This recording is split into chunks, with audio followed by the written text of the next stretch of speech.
ఒక కెరియర్‌లో బాగా సెటిల్ అవ్వాలని ఆశ లేకపోతే, దానికోసం ప్రయత్నమే చేయడు మనిషి.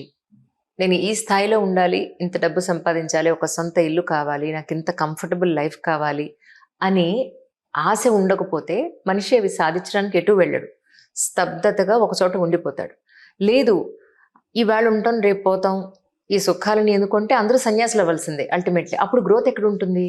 సో, దీన్ని ఎలా చూడాలి మనం యాక్చువల్‌గా? అంటే కోరిక ఉండాలా? ఉండకూడదా? దీన్ని ఎలా చూడాలి మనం? బుద్ధుడు ఏమంటాడంటే కోరికలే దుఃఖాలకు మూలం అంటాడు. హ్మ్.